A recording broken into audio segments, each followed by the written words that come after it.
오늘 본문에 보면 예수님 바다 위를 걸으시는 사건이 나오죠.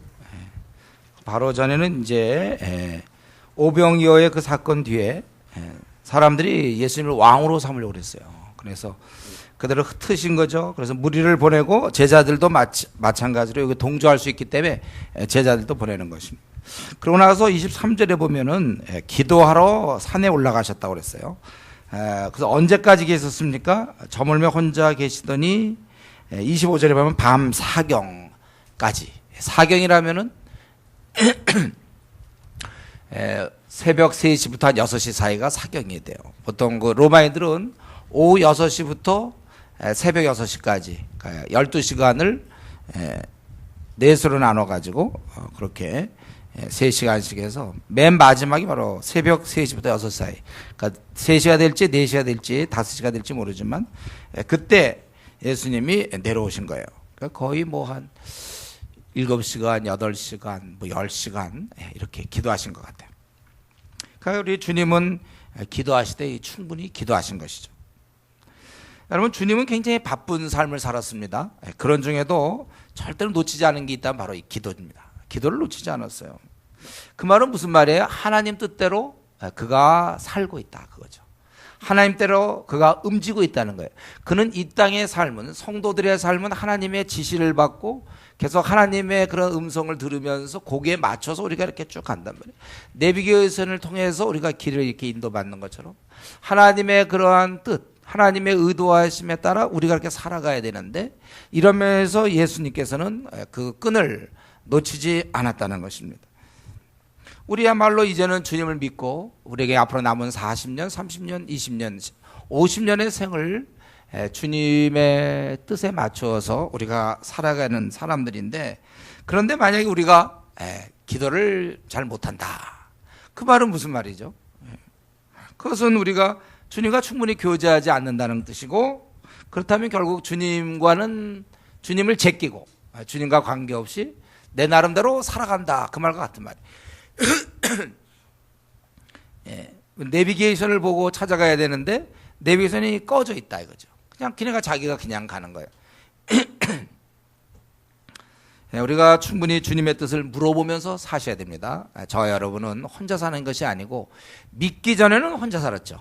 그러나 주님을 이제 예수 그리스도를 나의 주인으로 모신 이후로는 그분이 무슨 생각을 하고 그분이 무엇을 원하시는지 알면서 사는 것, 이게 우리 인생의 승리하는 방법이에요. 제대로 사는 겁니다. 왜냐하면 주님은 앞날이 다 보이시거든요. 그분은 다 알고 계세요. 때문에 그분과 의논하며 가는 게 지혜로운 것이지, 그분을 제끼고 혼자 가는 것, 그만큼 그것은 손해인 것입니다.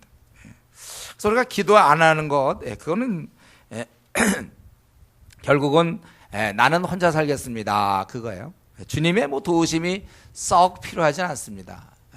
그런 고백이죠. 그렇기 때문에 우리가 바쁜 것이 이유든지 아니면 게으름이 이유든지 간에 우리가 기도 생활을 제대로 못한다면 결과적으로 자기가 이 험한 인생을 자기 혼자 그냥 걸어가는 거예요.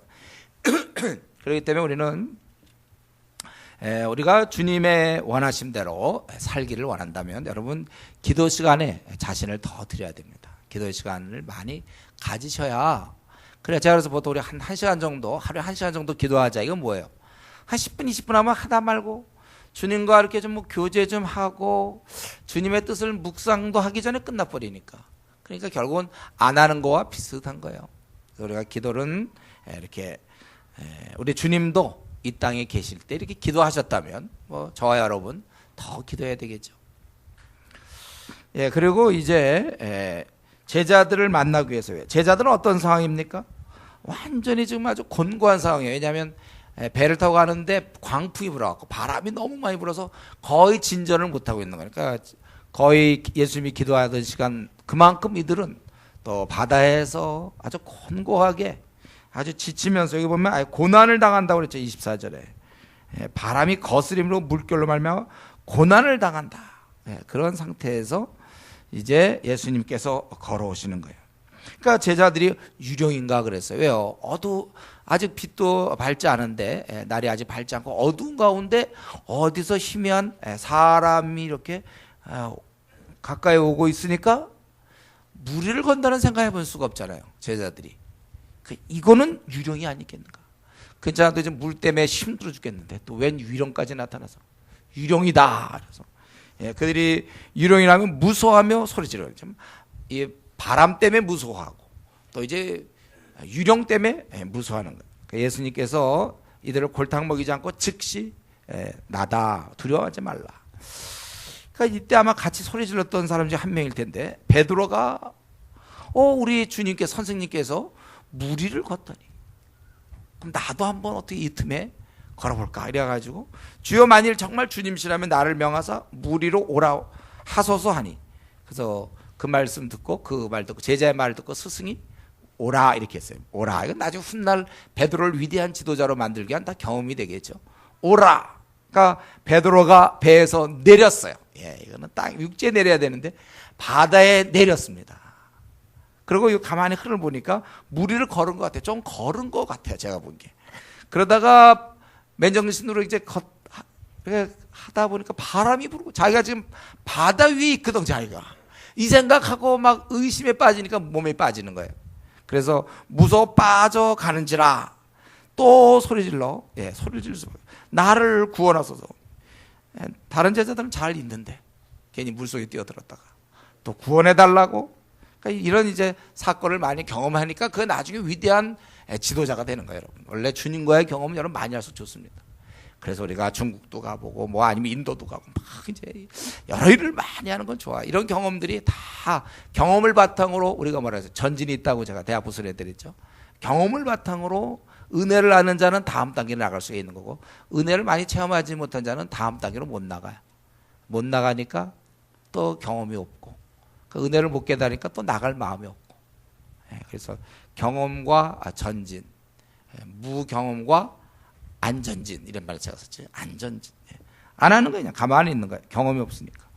어쨌든 이래서 예수님께서 즉시 또 손을 내밀어서 붙잡으시 믿음이 작은 자에 왜 의심하였느냐. 그리고 배에 오르니까 사람들이 하나님의 아들이라 하면서 절했다는 거예요. 우리는 요 33절 때문에 이것 때문에 예수님 무리를 걸으신 거구나.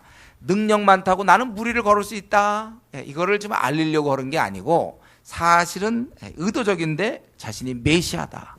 우리의 가치 체계에서는 무리를 걸을 수 없어요. 그는 하나님만이 할 수 있는 일이에요. 그러니까 여기 오병이어를 통하여 우리는 뭘 배웠습니까? 너희는 혼자가 아니라 너희를 도우시는 목자가 계시다. 너희를 먹이시는 목자가 계시다. 우리 지난 시간에 했습니다. 너희를 먹이시는 목자가 이 땅에 계시다. 이 곤고한 인생들아, 너희들은 너희가 다가 아니라 목자가 있다. 그런데 그 목자는 오늘 보니까 풍랑과 자연계를 지배하는 전능자 하나님의 아들이라는 사실이에요. 그렇기 때문에 바로 인생들아, 이 말씀 뭡니까? 바다 위를 건너는 것은 인생들아, 너희들은 지금 너희는 갇혀진 세계. 당연히 바다는 못 걷고 그냥 이렇게 태어나 보니 먹고 살고 지치고 힘들고 그리고 어려운 일 당할 때 울며 한탄할 수밖에 없는, 곤고할 수밖에 없는, 또 잘 풀릴 때도 있지만 되도록 우리가 대부분이 잘 안 풀리는 인생길이 많은데 그럴 때마다 한숨 쉴 수밖에 없고 절망할 수밖에 없는 우리 인생들에게 다른 길이 있다. 그것을 얘기하는 거예요. 너희들은 갇혀진 세상에 살고 있고 나는 그 갇혀진 세상을 열기 위해서 이 땅에 온 것이다. 나를 통해서 영적 세계가 있음을 알아라. 제자들이 좀 제대로 반응한 겁니다. 하나님의 아들이시다. 본 적이 없지만 그 하나님의 아들, 이러한 고백이 나오는 것입니다. 우리가 이런 예수님께서 바다 위를 건너신 것은 우리로 하여금 이런 믿음의 세계에 들어오라고 얘기하시는 거예요. 이것이 진짜 삶입니다. 하나님 없이 사는 것은 지금 전혀 반쪽도 아닌, 어떻게 보면은 100이라고 치면 우리 삶에 하나님과 더불어 사는 게 이게 99.9999고 그냥 하나님 없이 사는 건 0.0001이란 말이죠. 그 삶은 그냥 사는 거예요. 그거는 잠깐 나그네 길 80년짜리 그냥 가는 거. 이때 어떻게 하든지 하나님을 만나서 이러한 가치 체계에 들어가야 돼요. 믿음의 세계, 무리를 걸어도 되는 세계, 이런 세계가 현존하고 있다는 것이죠. 이것이 나중에 초대교회 때 이 베드로 같은 이때 벌벌 떨었던 이 지도자들이 시대를 움직이며 대로마 제국과 싸워서 신앙을 지키던 그 무수한 성도들을 보호하면서 인도하면서 싸울 수 있던 원동력은 이들은 이 믿음의 세계에 들어갔기 때문에 그렇다는 거예요. 그 세계가 지금 나의 세계가 돼야 돼요. 여러분, 그래서 앞날을 결정할 때나 결혼 문제나 또는 앞으로 남은 생을 어떤 식으로 살지, 재정적 문제, 또 우리에게 닥치는 많은 문제, 부부 간의 문제, 뭐 가족 간의 문제, 부모와 자식 간의 문제, 또 상사와의 문제, 수많은 문제 아니면 병마 불치의 병의 문제, 미래에 대한 불안함, 모든 문제를 이러한 가치 체계로 물 위를 걸을 수 있는 이 능력, 그분과의 이런 더불어 사는 삶으로 우리가 정복해야 되는 것입니다. 이것은 우리가 원래 우리가 살아야 했던 곳은 천국이지 땅이 아니거든요. 천국에 살던 우리들이, 원래 살았어야 될 우리들이 고향을 두고 이 땅에 와서 곤고한 인생들, 힘없는 인생들, 그러나 이 가치체계는 현존한다, 그것을 보여주는 것입니다. 근데 오늘 본문에서는 예수만 나오는 게 아니라 또 누가 나오죠? 오늘 본문에서는 누가 나옵니까?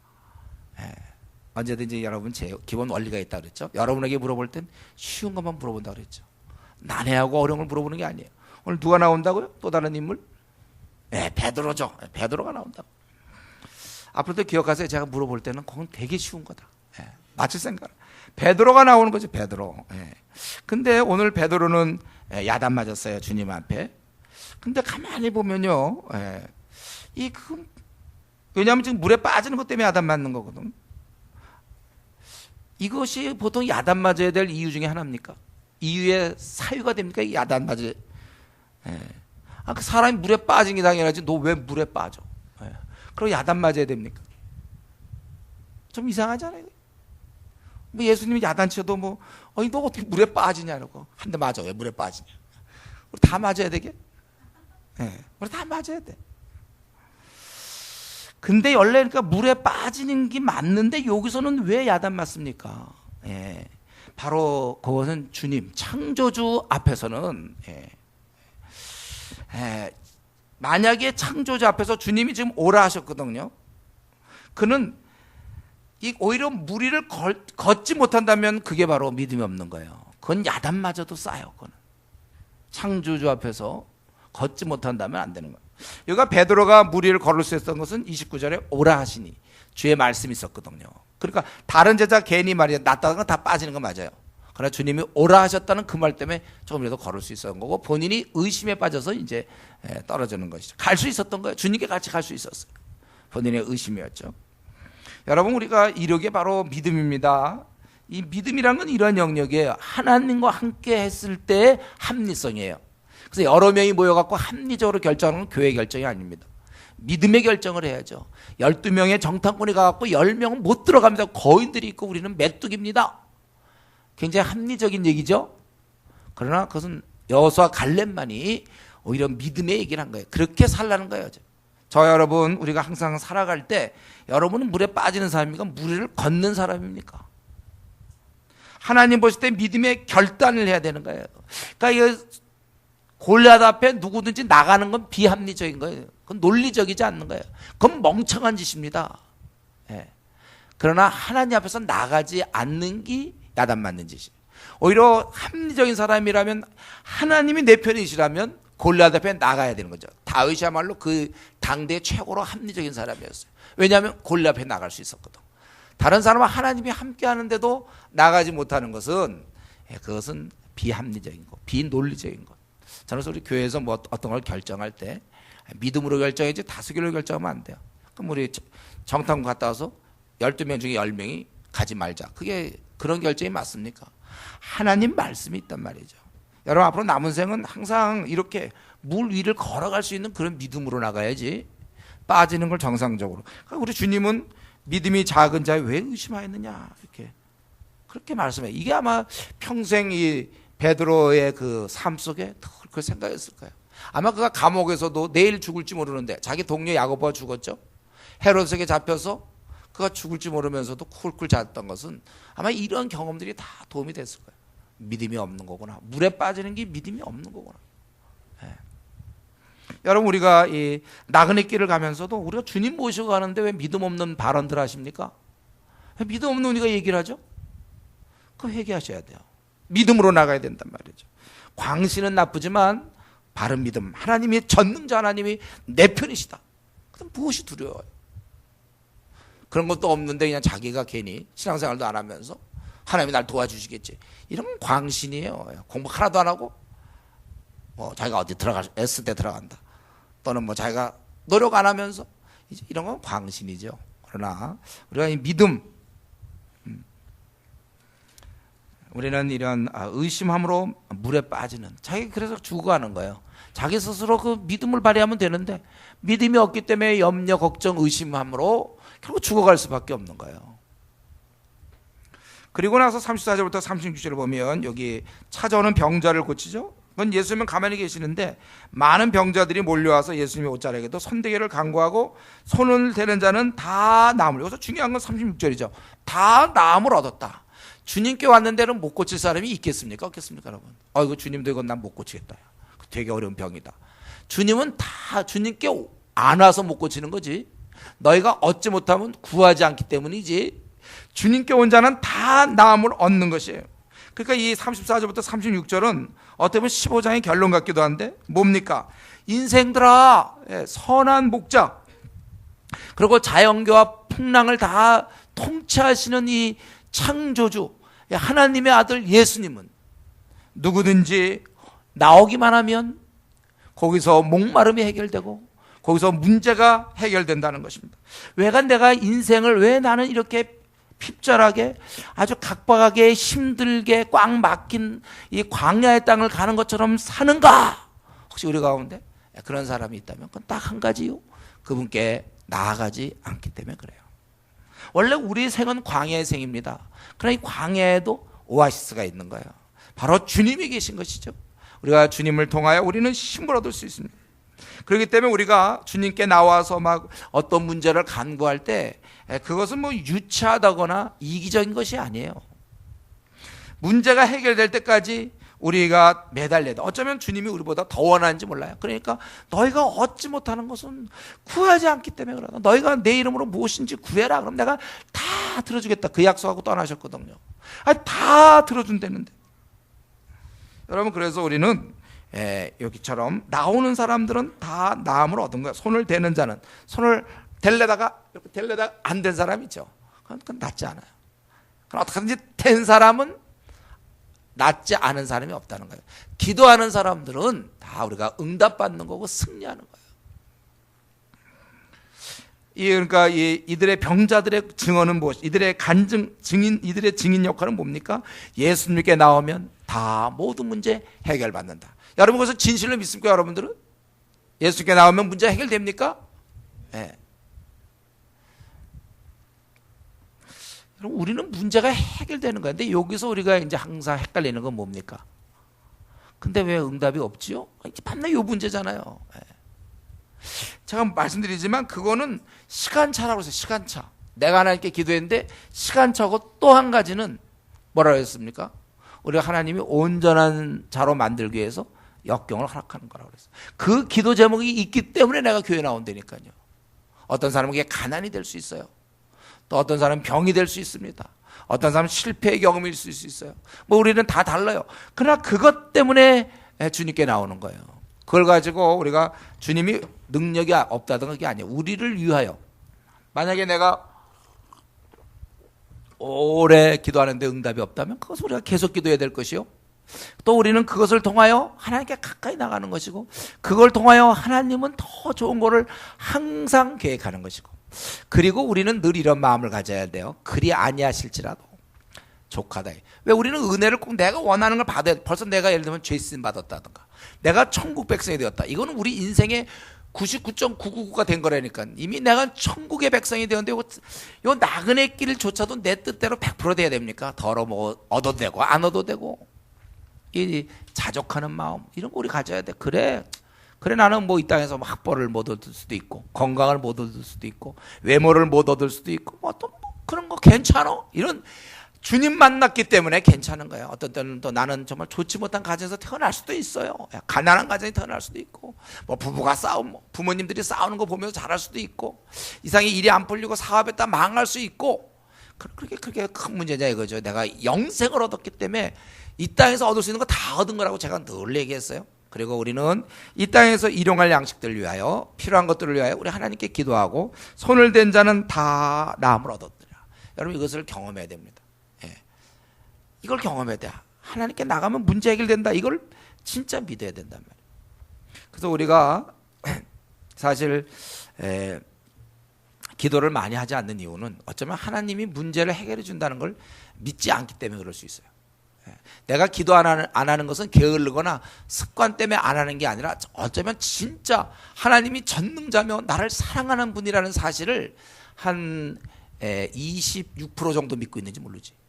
아니면 37% 정도? 그러니까 기도 안 하는 거예요. 게을러서가 아닙니다. 정말 하나님 여러분 진짜 들어준다면, 내가 지금 만약에 진짜 뭐 이런 얘기가 좀 이상해, 요술방매를 진짜 갖고 있다면 이게 진짜 되는 거라면 왜 안 써먹겠어요? 그러니까 안 써먹는 이유는 게으른 게 아니라 믿지 않기 때문이겠죠. 근데 하나님은 요술방매와 달라. 요술방매 요거 주십시오 저거 주십시오 하면 그대로 된다고 합시다. 그럼 우리 망한다니까요. 내가 기도한 그대로 들어주시면 우리는 망하는 길이 있어요. 왜냐하면 나는 안목의 정욕, 이생의 자랑, 생의 육신의 정욕, 안목의 정욕, 이 생의 자랑으로 구할 때가 너무 많거든. 하나님이 그런 걸 막아주심으로 내 생을 참 빛나게 하시고 나를 의롭게 하시고 나의 생을 참으로 풍성하게 하시는 거예요. 여러분은 왜 그렇게 어려운 집안에서 태어났습니까? 하나님의 은혜라니까요. 하나님께서 계획이 있으셔서. 여러분 왜 우리 가운데 왜 외모 때문에 힘들어하는 사람이 있습니까? 하나님의 뜻이 있는 거예요. 다. 우리의 이런 삶 자체는 우리의 이런 짧은 IQ 150 이하를 갖고 판단하지 마시고, 하나님은 150만 IQ라니까요. 우리가 보는 것보다 더 멀리 내다보시고 하나님께서는 그 문제를 그렇게 푸시는 거예요. 근데 그건 나를 위해서 제일 좋은 거예요. 언제나 제일 좋은 거예요. 이게 믿음이죠. 하나님께 나아가는 자는 그가 계신 것과 자기를 찾는 자에게 상 주시님을 믿어야 된다. 이제 이렇게 하나님 주님께 나와서 막 옷자락에도 손을 대게 하기를 간구하는 사람이 있는 반면에 전혀 다르게 배척하는 사람들이 있다는 거예요. 그게 오늘 15장 1절부터 20절까지죠. 바로 그 당시 종교적 지도자였던 바리새인 서기관들이었습니다. 그들은 예수를 비난하는데, 비난하는 이유는 제자들이 음식 먹을 때 손을 씻지 않았다는 거예요. 꼭 손을 씻고 먹어라, 이게 장로들의 전통이에요. 근데 이들이 그걸 안 했다는 것이죠. 제가 보기엔 위생적으로는 손을 씻고 먹어야 되겠죠. 제자들은 또 그런 생각을 못한 것 같아요. 우선 먹자 그러고 먹었나 봐. 손 좀 씻었으면 이런 일도 안 생겼는데.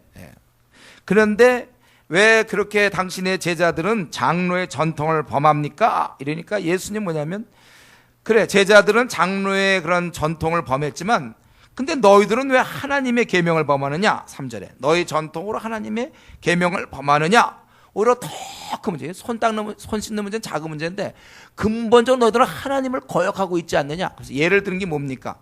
바로 부모 공경이죠. 하나님이 이르셨을 때 네 부모를 공경하라 하시고, 또 아버지나 어머니를 비방하는 자는 반드시 죽임을 당하리라 하셨거늘. 출애굽기 21장 17절에 보면 그 부모를 비방하는 자는 죽여라. 그게 성경의 원리입니다. 오늘날은 이제 하나, 우리 중국에 같은 데는 이제 소황제라고 하잖아요. 한 명. 막 부모한테 대들고 자기 멋대로 하지만 성경에 가르치면 부모한테 대들 수가 없어요. 부모는 누굽니까? 하나님의 사랑과 공의, 이거 하나님을 대신하여 권위를 행사하는 거예요. 그 애를. 근데 부모를 대항한다는 것은 있을 수 없는 거고, 그것은 결국 하나님을 대항하는 것이기 때문에 구약시대 때 부모 말을 듣지 않는 패역한 자식, 패역한 자식으로 판명될 때는 어떻게 하라고 그랬어요? 돌로 다 치는 거예요. 내 자식이 패역합니다. 만약 그런 말이 나오면 동네 사람들이 나와서 걔를 돌로 죽이게 돼 있어요. 우리 이건 구약뿐만 아니라 신약에도 마찬가지죠. 에베소 6장에 뭐라고 그랬어요? 자녀들아 부모를 공경하라, 이렇게 돼 있잖아요. 여러분, 그래서 우리는요 우리 부모님께 다 순종하고 공경해야 됩니다. 안 믿는 부모니까 혹시 그렇게 잘못된 삶을 살 수 있어요. 그래도 우리는 기본적으로 부모님 때문에 공경해야지. 부모가 용돈을 잘 주고 내 말을 잘 들어주고 나에게 자유를 허락하고 그러니까 내가 부모님께 공경, 이건 아니에요. 부모님이 진짜 너무 못됐고 되게 욕심쟁이고 부모님의 삶이 별로 안 좋고 그래도 우리는 공경해야 돼요. 왜요? 나의 부모님이니까. 하나님이 그렇게 허락하셨으니까. 그런 부모를 주셨기 때문에 우리는 공경해야 되는 거예요. 여러분들 가운데 혹시 부모님과 사이가 안 좋은 사람이 있습니까? 우선 그것부터 회개하세요. 우리 부모님과 좋은 관계를 누려야 돼요. 그런데 이때 이 바리새인들은 뭐라고 그랬냐면, 부모님께 우리가 마땅히 효를 이렇게 해야 되는데, 그래서 부모님께 뭐 드리든지 오늘날 따지면 용돈도 드려야 되고 이러는데, 나 그거 헌금했어요. 예를 들면 그런 식으로 하면 그게 사실은 그러면서 하나님께 드림이 되면 뭐 더 이상 드릴 게 없다. 그게 바로 6절에 부모를 공개할 것이 없다 하여 너희의 전통으로 하나님의 말씀을 폐하는도다. 이들은 하나님의 뜻은 어디 가고 자기들이 그냥 만들어 버린 거예요. 아마 자기들한테 뭐 제사를 뭐 이거 할 때 제물을 갖고 오면 됐다 뭐 이런 식으로 아마 만들어지 모르겠죠. 바리새인과 서기관들이. 성경은 그런 자를 이제 외식하는 자라고 그러죠. 하나님에 대해서 입술로는 공경해. 분명히 얘기를 들으면 공경하는데 마음이 없어. 우리도 그런 경우 있잖아요. 이렇게 얘기를 들어보면 부부 사이도 그럴 수 있어요. 분명히 남편이 나를 사랑한다 그러는데 가만 보면 벌써 이렇게 느껴지는 게 있단 말이에요. 이건 사랑이 아니에요. 말로는 사랑이지 저건 사랑이 벌써 마음이 떠나 있다는 걸 우리가 느낄 수 있어요. 여러분도 이렇게 같이 교회 생활하다 보면 누가 나를 참 나를 신뢰하고 있다 아니면 뭐 신뢰하는 것 같은데 속으로는 좀 날 갖다가 좀 비웃는 것 같다 이런 걸 여러분 이렇게 구분할 수 있지 않습니까? 사람은 그런 영적인 그런 감각을 갖고 있는 사람이에요. 그냥 안단 말이죠. 하나님도 알아요. 얘가 진짜 나를 섬기는지 아닌지 마음이 있는지 없는지를 안다는 거예요. 당시 이스라엘 백성은 하나님을 다 섬긴다 그랬는데 이사야가 지적하기를 뭐라 그랬습니까? 그거는 말뿐이다. 말이지 마음은 아니에요. 말할 때 그의 눈빛을 보거나 그의 정말 결과를 볼 때 이거 진짜구나. 여러분 그 정도는 알죠? 그거 모릅니까? 이 정도는 알아요. 우리가 부모가 나를 사랑하는지 아니면 그런지 또 정말 남편이 나를 사랑하는지 아내가 나를 사랑하는지 우리가 다 알아. 이 친구가 나에 대해서 신뢰하는지 아니면 이 친구는 그냥 말로만 내 앞에서 그러고 뒤에서 나를 갖다가 막 비방하는지 이런 거 우리가 다 알 수 있단 말이에요.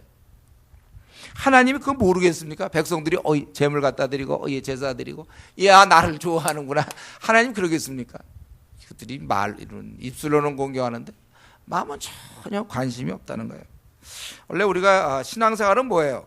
하나님을 사랑하는 게 제일 중요해요. 하나님에 대한 하나님 사랑은 뭡니까? 은혜를 깨닫는 거죠. 하나님이 나를 이렇게 하신 거구나. 이 은혜를 깨닫는 게 참 중요해요. 제가 이번에 쿤밍 가서 이제 일주일 동안 중국에 갔는데 가서 우리 형제를 만났을 때 한 형제는 그런 거예요. 뭐냐면 지금 왜 이렇게 힘든 일 하고 있노? 자기 뭐 월급 받아봐야 한 3주밖에 못하고 한 주는 이제 그걸로 이제 어떻게든지 그냥 있는 거 까먹고 그러면서도 왜 이런 일을 하는가? 또 학생들한테 배신당하고 힘들고 어렵고 또 직장은 직장대로 힘들고 막 이러면서도 왜 주님의 일을 하는가? 그 이유가 자기가 30년 동안 그냥 교회는 다녔다 이거죠. 그냥 정말 그냥 헛다닌 거 그냥 껍데기로만 다니는 거예요. 교회 왔다가 집에 가고 주를 섬길 마음은 없었어요. 우리 한국에 있을 때 그도 회사 다니면서 돈을 많이 벌고 나름대로 잘 지냈어요. 누구 얘기하는지 알겠죠? 그랬는데 그러다가 우리 교회 와서 이제 자기가 이러한 것을 깨닫고 자기가 그러기 때문에 자기가 깨닫고 와서 비록 여기서 힘들지만 그래도 하나님을 이제 섬긴단 말이에요. 나름대로 단마음으로 섬겨. 그래서 아무리 힘들어도 그때 그냥 한국에서 편하게 직장생활하면서 껍데기로 교회 다니면서 했다면 그 세월은 허송 세월이요. 여기서는 힘들어도 이거는 열매가 있는 생활이잖아요. 보람이 있는 거예요. 나름대로 주를 섬기는 거야. 자기가 그냥 월급 적게 받으면서 힘들게 살지만 그건 주를 섬기는 거거든. 어느 게 더 가치 있는가. 그래서 힘들고 그만두고 싶을 때가 몇 번 있었다고 그래야 돼. 정말 이 일 힘드니까. 학생들한테 너무 힘들고 처음 예수 믿는 사람들이 얼마나 어떡하겠습니까? 그러니까 그런 걸 보면서 그만두고 싶고 그랬지만은 그래도 하나님의 은혜를 깨달은 거예요. 이게 하나님 사랑하는 거예요. 은혜를 깨달아야 되는 거예요. 은혜. 나의 나 된 것이 그분의 은혜구나. 이거 내가 이 자리에 이렇게 앉아 있는 게 은혜구나. 이렇기 때문에 나도 뭐 십자가에 죽으신 주님이 나 때문이구나. 이런 걸 깨달으면 나도 뭐 주님을 좀 위하여 뭐 할 게 없을까. 이런 마음이 저절로 들게 돼 있는 거예요. 사랑하기 때문에 그분이 뭘 원하실까? 그걸 해드리고 싶어요.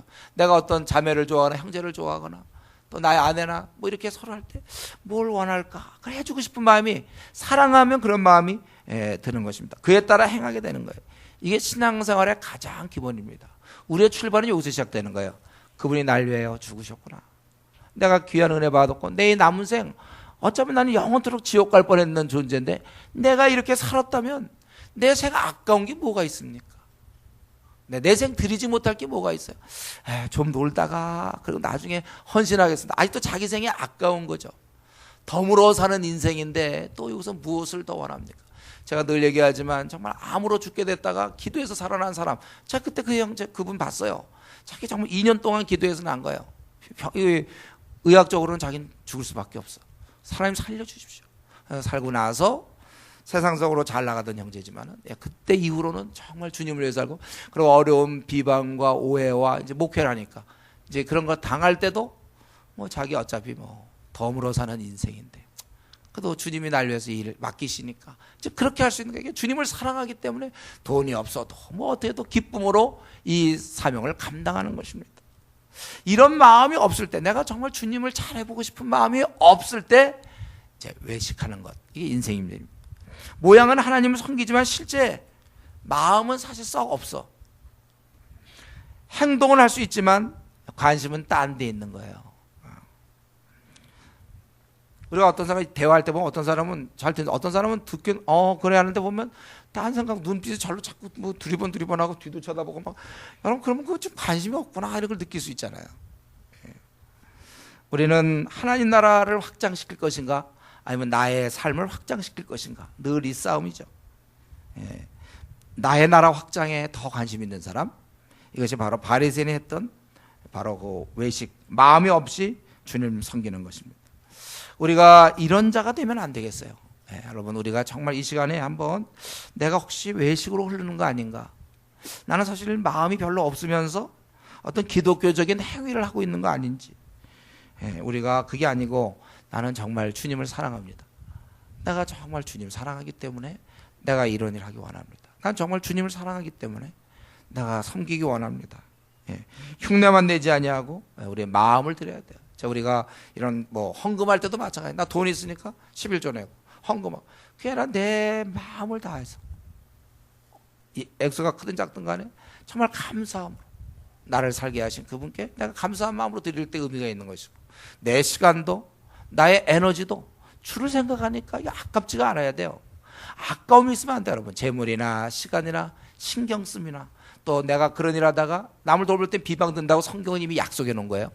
내가 조장으로 누구를 섬길 때 어려움을 겪는 거 그냥 당연히 주님 때문에 받는 것이죠.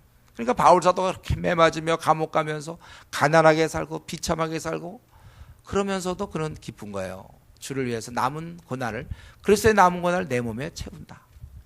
얼마나 귀한 깨달음입니까? 여러분 우리가 다 덤으로 사는데 뭐 이렇게 생을 아끼십니까? 뭐 이렇게 이 땅에 뭐 재미가 있다고, 이 땅에 뭐 뾰족한 수가 있다고 이걸 너무 이 땅에 집착하는 거 아니에요? 우리 기꺼이 마음을 다해서 주를 섬겨야 돼요. 그들은 헛되이 경배한다고 그렇게 얘기하고 있습니다. 저도 가만히 생각해보면 제가 이전에 그랬던 것 같아요. 이전에 모태신앙으로 이제 대학교 2학년 여름 때까지, 2학년 여름 방학 때까지만 해도 저도 그냥 이렇게 된 것 같아요. 마음은 없으면서 교회를 나오는데 남은 뭘 기대냐면 예배 끝나기를 기다려요. 끝나면 우리 형들하고 이제 어울리는 거죠. 교회 선배들하고 동기들과. 그러니까 목적이 예배 끝나는데 더 목적이 있어요. 교회 나오는 목적이 있고 예배 끝나고 난 다음에 이후 프로그램. 그건 뭐 교회에서 정한 게 아니에요. 우리 선배들, 형들이 정해갖고 같이 놀고, 그 형들도 또 그런 마음으로 왔겠죠. 같이 놀고, 우리 그때 꽤 놀았어요. 교회만 가면 즐거웠어요. 놀 사람 많어. 혹시 우리 교회가 이렇게 흘까 걱정돼요. 혹시 뭐 동기 뭐, 아니 교회 오는 목적 어떤 형제를 생각, 자매, 주님보다는 자매를 생각. 항상 안테나가 거기에 딱 가 있는 거죠. 그 형제는 어느 쪽으로 움직이고 있는가, 저 자매의 방향은 어딘가, 우리의 마음이 어디 있는가. 마음이 중요한 것입니다. 그리고 무리에게 가르치기를 듣고 깨달으라. 입으로 들어가는 것이 사람을 더럽게 하는 것이 아니라, 바리새인들은 그 얘기를 하고 있는데 그게 아니라 입에서 나오는 것이 사람을 더럽게 하니까. 그러니까 제자들이 주님 이런 얘기 하시면 어떡합니까? 여기 보면 제자들이 챙기고 있죠. 아마 이런 구조는 성경에 별로 없었는데 여기 12절에 한번 나오네. 제자들이 챙기는 거예요. 선생을 걱정하는 거예요. 저 종교 지도자들이 어떤 사람인데 이렇게 얘기하면 그들이 걸림이 된 줄을 아십니까? 알려주는 거죠. 제자들이. 이거 지금 주님의 말씀이 너무 강도가 세. 그들의 좀 불만이 분명히 가질 것이고 그들의 자존심이 뭉개지는 거거든. 이들은 손 문제, 손 씻는 얘기를 하고 있는데 예수님은 들어가는 게 더러운 게 아니라 나가는 게 더럽다. 아니 좀 그들의 자존심도 생각하고 그들의 좀 그런 지위도 좀 생각해서 좀 누그러뜨려야지. 이렇게 완전히 정면 대결로 나가시면 어떻게 하시려고 그럽니까? 그런 말씀이 너무 센 거 아닙니까? 바리새인들이 이 말을 듣고 걸림이 된 줄을 아십니까? 높아심에서 우리 주님 이러다가 저 힘 있는 자와 싸우는 거 아닌가? 이럴 때 주님의 답변은 뭡니까? 그래, 나를 배려해 주니까 고맙다. 한번하면 내가 더 세게 나갈 때 큰일 날 뻔했구나. 이런 건가요? 아니에요. 주님 더 세. 13절. 핵심이 뭡니까? 그들은 뭐 아무것도 아니라는 거예요. 심지도 않았다는 거예요. 하늘 아버지께서 심지 않은 것은 뽑힐 것이다. 그냥 둬라. 그 하나님과 아무 관계가 없는 자들이, 저들은 계속해서 맹인이 맹인을 인도하고 있다는 거죠. 그렇기 때문에 맹인이 맹인을 인도하는 걸 끊어주는 거예요, 우리 주님께서는. 그냥 돌아, 같이 관여하지 말라 이거야. 저들은 맹인으로서 맹인을 인도하기 때문에 둘이 다 구덩이에 빠지고, 나는 이 맹인을 인도하는 것을 내가 끊어주고 그들을 바른 길로 인도해 주려고 그런다는 것이죠. 그렇기 때문에 이전에 우리 칼빈 선생이 얘기한 것처럼 우리는 실족시키지 않으려고, 주위 사람을 실족시키지 않으려고 애를 써야 되지만, 계속 본인의 고집과 그의 악의로 거부한다면 그때는 어쩔 수 없다는 거예요. 저도 우리 교회 대학 청년들 많지 않습니까? 자꾸 이렇게 우리가 바른 방향으로 얘기하지만 그가 끝까지 거부한다면 그건 할 수 없다는 거예요. 어쩔 수가 없어요. 아마 칼빈도 이런 얘기를 많이 했던 이유가, 그 당시 칼빈이 종교개혁하면서 많이 싸웠을 거라고 생각해요. 칼빈을 비난하는 사람이 수없이 있을 때 우리가 실족시키지 않고자 우리 애를 써야 되지만, 본인이 계속해서 고집을 피운다면, 거부한다면 그것은 어쩔 수 없는 거다. 사실 여러분, 이런 마음 없으면 여러분 지도자 될 수 없습니다. 여러분 조장로도 될 수 없어요. 여러분들이 집사, 장로, 앞으로 이런 거 할 수 없습니다. 분명히 거부하는 사람들이 있거든. 그냥 나가는 거예요. 많은 자가 찬성하지 않아도, 그 발언이 인기가 없어도 할 수 없다는 거예요. 이로 인해서 우리가 고민하면 안 됩니다. 악에서 나오는 그 비난을 개의하면 안 되는 거예요. 칼빈이 계속해서 얘기하기를 뭐라 하냐면, 여기에 맞춰 우리가 따라가다가는 도리어 우리가 그들에게 끌려 들어간다. 확실하게 자기 길을 가야지 거기에 맞추다가는 자기가 끌려 들어간다는 거예요. 그래서 아마 칼빈 선생은 그렇게 확신 있게 그의 전생을 거쳐서 이 가톨릭과 싸웠는지 모르겠어요. 교황주의자들하고 끝까지 싸우지 않았습니까? 우리 바울 사도가 뭐라 했습니까? 고린도 후서 2장 15절, 우리는 구원 얻은 자에게나 망하는 자에게나 하나님의 앞에서 그리스도의 향기니, 이 향기 때문에, 그걸 분명히 향기를 피우니까 아닌 건 아닌 걸로 드러나고 사망과 생명이 분명히 구분된다, 그것입니다. 여러분, 우리가 주님 섬길 때 모든 자에게 다 맞추할 수는 없어요. 왜냐하면 그들 중에는 하나님 아버지께로부터 오지 않은 자들이 있다는 거예요. 다 맞췄다면 우리가 침륜에 빠질 수밖에 없다는 거예요. 그렇기 때문에 여러분, 진리의 단호함, 확실한 것에 대해서 여러분 뒤로 물러나지 마세요. 진리의 단호함이 있어야 돼요, 여러분. 분명함이 있어야 됩니다. 이것이 확실한 진리면 특별히 이런 것이 있어야 돼요. 그래야 이럴 때 맹인이 잘못 인도받으면 안 되거든. 이렇게 해야 어린 자가 미혹되지 않는 거예요. 칼빈이 그때 분명하게 이 교황주의자들, 가톨릭이 잘못된 것을 분명히 얘기했기 때문에 사람들이 가톨릭으로 안 간단 말이에요. 오늘날은 기독교에 잘 그런 얘기 안 해요. 슬슬 같은 편처럼 지내고, 오늘같이 다원주의, 포스트 모더니즘 사회에서는 그냥 좋은 게 좋은 거예요. 우리는 아주 그렇게 되면 우리는 고집불통의 사람이 되는 거예요. 그러니까 그런 게 싫으니까 좋게 얘기하죠. 여러분, 이러면서 여러분 확실한 기준을 갖고 있어요. 세상 사람이 인정하든 인정하지 않든 하나님 앞에서 우리가 분명히 살아요. 어린 자를 위해서 분명히 해야 되는 것입니다. 저는 우리들이 그렇게 살아야 되고, 우리 교회가 그래야 됩니다. 한국 교회에 분명한 지침을 줘야 돼요. 한국 교회가 지금 너무 전도를 하지 않지 않습니까? 한국 교회가 무슨 선교를 합니까? 저는 이럴수록 우리는 분명한, 오히려 그래야 그들이 전도 안 하는 게 잘못됐구나, 이걸 알아야 돼. 분명하게 우리가 우리 교회가 작아서 그렇지, 우리 교회가 만약에 한 10,000명 되고 20,000명 되면 이게 분명히 저 교회는 이제 전도한다, 저 교회는 이제 선교한다, 이게 분명히 나올 거예요. 저 교회는 PBS 하는구나. 이게 원래 마땅한 거거든. 초대교회 주님이 명하신 것이 가서 모든 족속 제자 삼으라고 그랬지만 한국에서만 있으라고 그랬어요. 또 우리 보고 증인되라고 그랬으니까 우리 마땅히 해야 될 일을 하면서 여러분 두려워해서는 안 되는 거예요. 이것을 밀고 나가야 돼요. 우리는 누가 뭐래도 이렇게 나가는 것입니다. 분명한 기준 주님께서 이때 분명한 평가, 입으로 들어가는 것이 아니라 모든 사람이 입으로 들어가는 게 더러운 줄 알았어요. 그게 아니라 나가는 것이 더럽다. 이건 굉장한 발언이었고 바리새인과 서기관들 뭉개는 발언이었지만 그것은 확실히 해줘야만 다른 사람이 도움을 받는 거예요. 이런 면에서 여러분들 적당히 넘어가려고 그러지 마세요.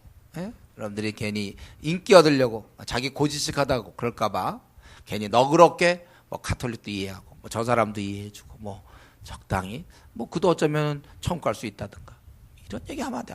지옥 간다 확실히 얘기해야죠. 아닌 사람 분명히 지옥 가야지 뭐 구원받을 줄 알게 뭐냐 이런 말이 어디 있어요. 확신 있게 하라고 분명하게 그래야 그 사람이 돌아오든지 말든지 하죠. 저는 지금까지 수많은 한 뭐 학생운동하면서 오랫동안 확실하게 그 선을 거졌어. 너는 너 구원 못 받는다. 그렇게 해서 네가 어떻게 구원받아? 성경의 원리대로 하면 너는 안 되는 거다. 그러니까 그 사람이 고민하고 돌아오는 거예요. 그 사람에게 구원의 기회를 오히려 주는 거예요. 제가 그걸 갖다가 내가 애매하게 글쎄 너도 구원받을지 말지 모른다. 이러면 그게 어떻게 구원을 받습니까?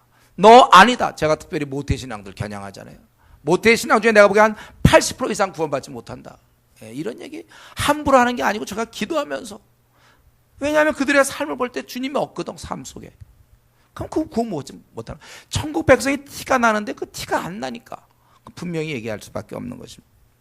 인기를 또 인정받는 걸 기대할 것이 아니라 아니면 우리의 그런 소심한 성격 때문에 그럴 것이 아니라 하늘에 우리가 대사로서 분명하게 생과 사 문제를 확실하게 얘기해야 어떤 사람은 생명에 이르고 어떤 사람은 사망에 이를 수 있는 게 분명해야 되는 것입니다. 여기 주님은 아주 분명하게 심은 것마다 내 하늘 아버지께서 심으시지 않은 것은 뽑힐 것이니 그냥 둬라. 맹인이 맹인.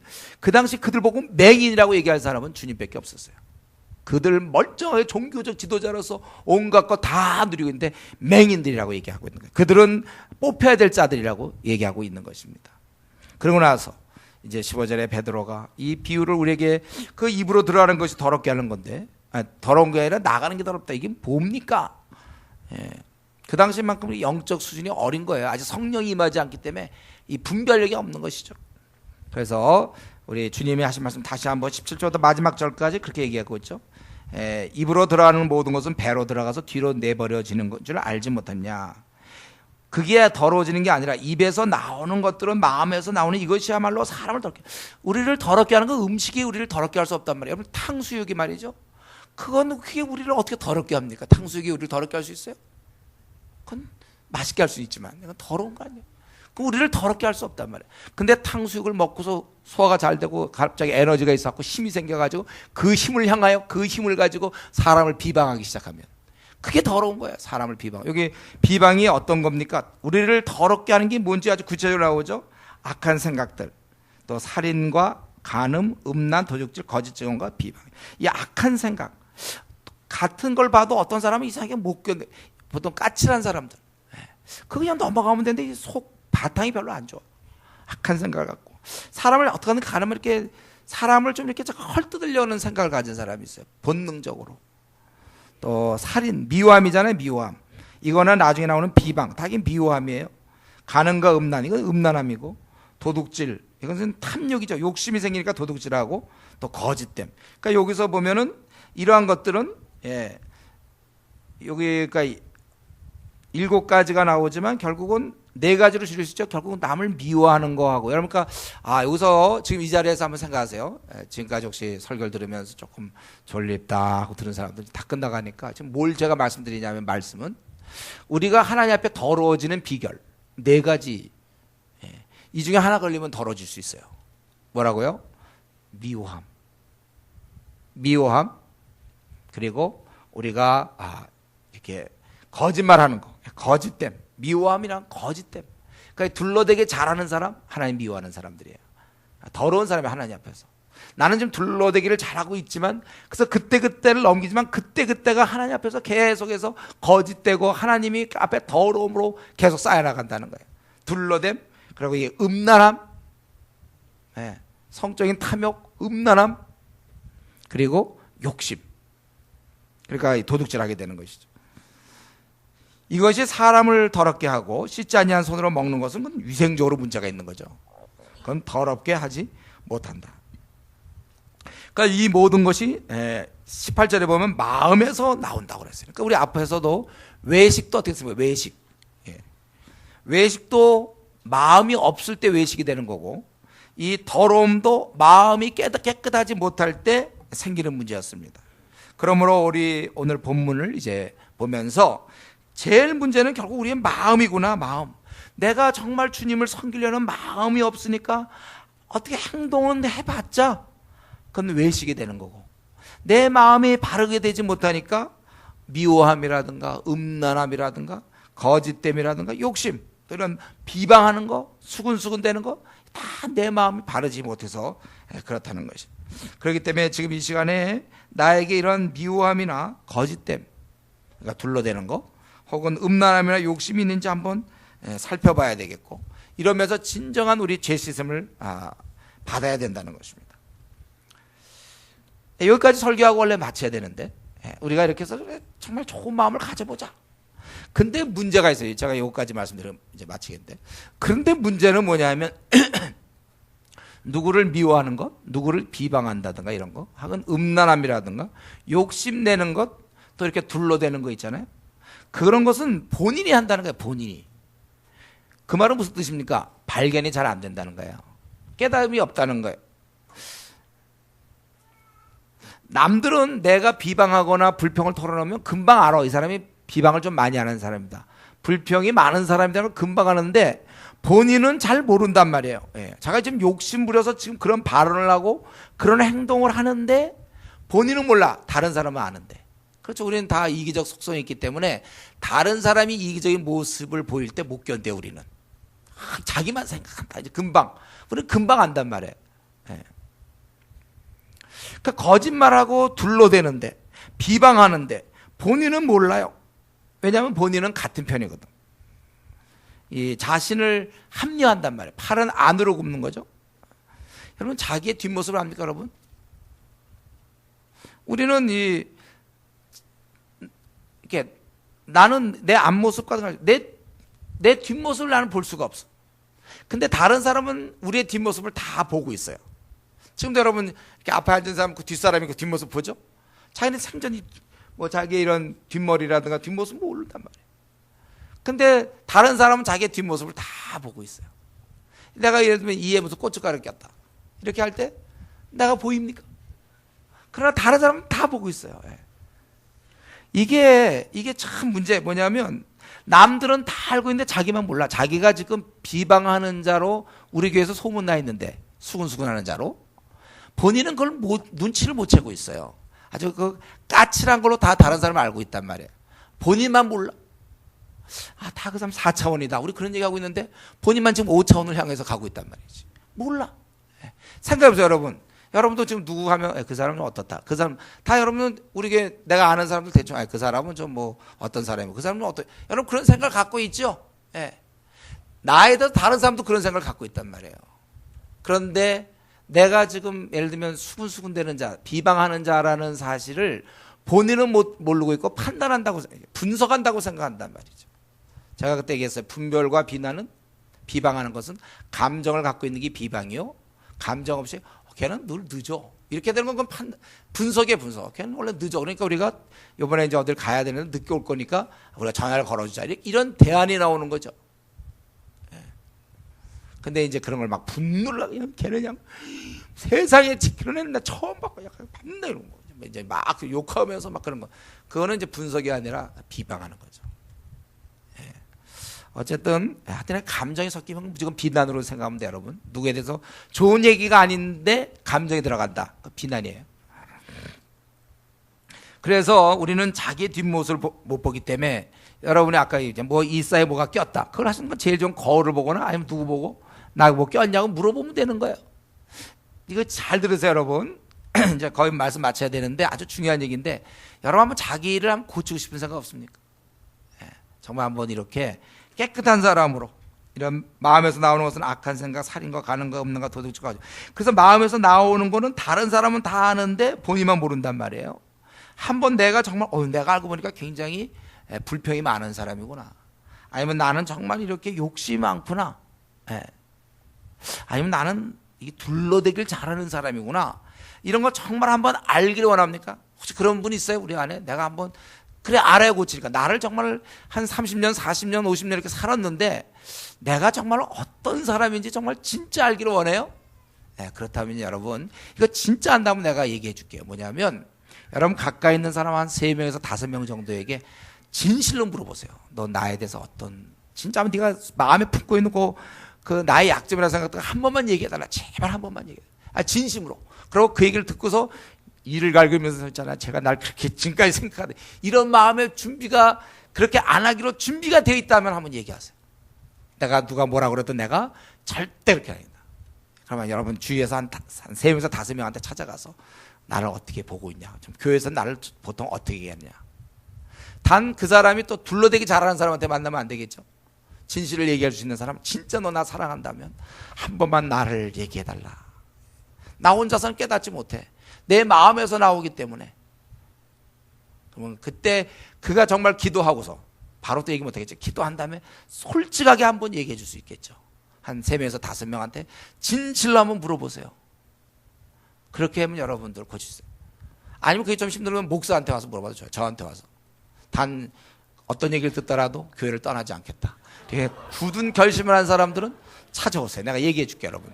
지금 여러분에 대해서 도는 얘기가 다 있는 거예요. 교회는. 이 사람이. 왜냐면 여러분도 알고 있잖아요. 누구 가면 걔 어떻고. 걔 되게 욕심 많다. 걔 있잖아 뭐. 여러분 다 알죠. 걔는 처음에가 좀 이상하다. 자기들끼리 다 알고 있단 말이에요. 자기들끼리만 생전 얘기하고 그 사람한테는 지적을 안 해주거든요. 우리가 뭐가 이사에 꽃젓가락도 막 꼈는데 그거 막 얘기할 때마다 밤낮 보면서 아무도 꼈다는 얘기를 안 해주고 혼자 밤낮 낀 이제 그거 가지고 밤낮 얘기하는 거예요. 좀 사랑하는 겁니까? 그래서 원래 성경에는 사랑하는 자는 참된 것을 얘기한다고 그랬잖아요. 그러니까 여러분들이 마음의 준비가 돼 있으면 내가 어떤 때는 이제 얘기해주면 목사님 나 미워한다. 이제 이러니까 내가 더 얘기 못하는 거예요. 만약 그런 마음만 안 있으면 여러분들이 미워하는 게 아니라 나를 진짜 고치시면 오세요. 내가 얘기해줄게. 내가 원래 이런 얘기 잘 안 해줘야 되지만 해줄게. 내가 다 평가 다 끝났어요. 여러분도 지금 누군가 다 아는 사람 다 평가 끝났잖아요. 여러분 스스로가 다 있단 말이에요. 서로에게. 그리고 이제 결혼한 사람은 좋죠. 배우자한테 물어보면 제일 좋아요. 솔직하게 얘기해달라. 배우자한테 나는 어떤 사람이냐. 한번 얘기해주면 좋죠. 배우자 솔직하게 얘기해달라. 아주 진짜로 얘기해달라. 내가 정말 욕심 많은 사람이냐. 내가 아주 구두쇠냐. 아니면 난 고집 많은 사람이냐. 나는 정말 이렇게 잠깐 말을 둘러대느냐. 배우자한테 물어보면 확실하죠. 그건. 근데 이제 너무 오래 살다 보면 이제 다 동화돼 갖고 좀 결혼한 지 얼마 안 돼서 물어보세요. 단 이제 어떤 얘기를 들어도 부부싸움 안 하겠다는 굳은 결심하에서 물어봐야 돼. 이것도 저것도 다 안 될 사람한테 물어보려는 용기도 안 생기고 목사님 찾아오려니까 이러다 교회 떠날 것 같고 배우자한테 물어보려니까 자기가 너무 창피한 것 같고 막. 그럼 제일 좋은 거는 PBS를 기피하는 거예요. 그러니까 PBS를 정말 그러니까 어차피 이게 더 좋은 방법이 있을 수 있는데 그러니까 그 숙제 PBS 말고 그냥 진짜 PBS. 그러니까 토요일 날 밤에 하고 주일 날 새벽에 하는 그 PBS 말고 다른 본문 한다면 그건 괜찮아. 그러나 이제 그거 토요일 날 밤하고 주일 날 새벽에 하는 그 PBS가 아니라면 여러분 월요일부터 하는 PBS라면 여러분의 생이 바뀔 수 있어요. 왜냐하면 하나님 말씀을 들으면서 자꾸 생각하거든. 자기가 했던 말들 이게 욕심이구나 이걸 깨닫게 되니까. 그래서 숙제 PBS 말고 진짜 자기 삶을 바꿀 수 있는 PBS를 한다면 여러분 바뀝니다. 바뀌게 돼 있어요. 남들은 다 아는데 혼자 모르는 채 있지 말고. 그래서 제발 우리가 좀 고쳐서 이렇게 고쳐야 될 이유는 주님의 이름이 내 어깨에 달려있는 거 아니까 내가 인격이 바뀌어야죠. 주의 이름을 땅에 떨어뜨리지 않기를 원합니까 여러분? 정말입니까? 한번 이런 과정을 거치세요. 그동안 우리가 종합검진도 뭐 2년에 한 번 보통 이제 보험에서 이렇게 2년에 한 번 하거나 뭐 1년에 한 번 이렇게 하지 않습니까? 우리를 한번 살펴보는 것처럼 지금 어쩌면 한 20년 동안 한 번도 주위에서 그런 얘기 안 들은 사람도 있을 거예요. 비난은 좀 들었는지 모르지만 정말 나에 대한 걸 구체적으로 내 모습을 진짜 보기 원한다면 여러분들 보면서 이걸 주위 사람들한테 부탁해서 이걸, 그래서 그 사람한테 물론 창피하고 그러지만 한 번만 자기 자신을 진짜 직시할 수만 있다면 그다음에 얼마나 좋겠습니까? 고친다면은. 예? 내가 이거 이에 깨어 있는 거 다 없어지면 얼마나 얘기할 때 좋겠어요. 보는 사람이 좋겠습니다. 밤낮 그거 묻히고서 지금까지 지금 15년째 살아온 사람인지 몰라요. 20년째 살아온 사람이고 30년째 40년째 밤낮 묻히고 다니면서 누가 좀 빼주면 참 좋겠구만. 본인은 안 보이니까. 그래서 자기의 그런 욕심 때문에 주위 사람이 그렇게 힘들어하는데, 자기의 그 둘러댐 때문에 주위 사람이 그렇게 힘들어하는데, 주님의 명예가 다 땅에 떨어진데도 모르는 채 그런단 말이에요. 여러분이 정말 우리가 한번 오늘 이 설교를 듣고 정말 한번 고치면 좋겠어요. 그러면 남편이 참 행복해야 할 텐데, 아내가 참 행복해하고 자식들이 진짜 행복해야 할 텐데, 성도들이 행복하고 목사가 행복하고 서로 행복할 수 있는데, 조장이 행복하고 팀장이 행복하고 동기들이 행복하고, 내가 이 나를 고치지 않음으로 이 복음 전할 길을, 회사나 학교에서 복음 전할 길을 나의 그 인격으로 가로막지 않도록 스스로 조심해야 될 것입니다. 변화되지 않는 인격을 고치지 못한 채 계속 살아가면 갈수록 나의 이렇게 그 둘러댐과 욕심과 미워함이 그대로 있고 부정적이고 이런 게 그대로 있는 채 내가 살면 살수록, 그러면서 내가 교회 다닌다는 사실을 숨길 수가 없다면, 그렇다면 그만큼 주님의 영광은 가려지는가. 회사에서 내가 정말 내 인격을 고치지 못할 거라면 교회 다니는 걸 어떻게든 숨기셔야 돼요, 여러분들. 교회 다니는 건 드러났는데 인격은 그대로, 죄성 가진 그 인격 그대로 남을 미워하고 돈을 좋아하고 욕심 부리고 비난하는 거 그대로 살려져 있으면 하나님의 영광을 가리고 나를 만나는 사람들이 구원을 받지 못하게 하는, 그것이 바로 실족해 하는 거나 마찬가지죠. 그렇기 때문에 내가 벌써 회사를 다닌 지 3년이 됐는데, 아니면 5년이 됐는데 이상하게 내 주위에 믿는 사람이 없다. 참 그들은 강팍하다. 이게 처음 생각일 거고, 조금만 더 생각해 보세요. 그들이 믿도록 자기가 해줬는가? 그 인격과 그 삶을 보고 그 주위 사람들이 교회 나올 마음이 생기게 했는가? 그걸 생각해 보세요. 그렇기 때문에 혹시 이 자리에서 내가 지금 직장생활 한 3년 이상 했다, 5년 했는데 이상하게 이렇게 뭐 열매가 없다, 그런 경우는요, 여러분이 뭐 복음을 못 전했다, 그게 아니고 제가 보기에는 여러분 지금 인격이, 그 삶이 아마 심각한 문제가 있을 거예요. 학교에 내가 그렇게 다니는데 우리 과에 말이야, 내가 지금 4학년 이제 졸업할 때가 됐는데 나를 통해서 한 명도 거듭나지 않았다. 그것은 내가 지금 한 번도 바뀐 적이 없다는 그러한 뜻일 것입니다. 그렇기 때문에 우리 이 말씀 듣고 내가 정말 하나님 앞에서 더러운 자가 되지 않도록, 여기 다시 한번 우리 19절 읽어볼까요? 같이 시작. 마음에서 나오는 것은 악한 생각과 살인과 간음과 음란과 도둑질과 거짓 증언과 비방이니. 우리가 이러한 것들, 남을 미워하고 음란하고 욕심 부리고, 도둑질 욕심이거든.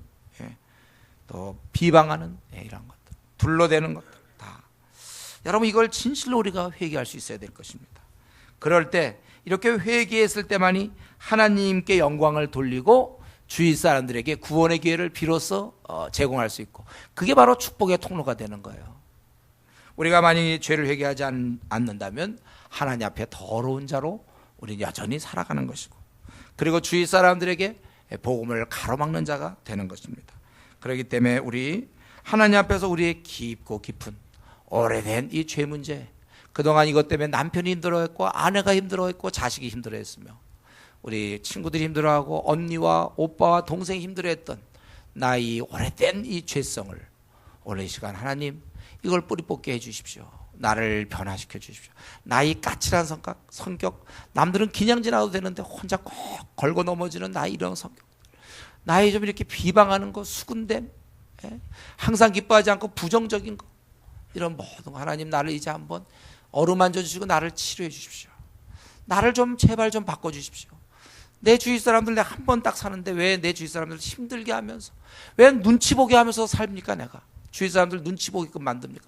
왜 남편 눈치 보게 하고 아내 눈치 보게 하면서 내가 살아야 됩니까? 교회에서의 목사가 그 사람 눈치 봐야 됩니까? 왜 성도가 눈치를 봐야 됩니까?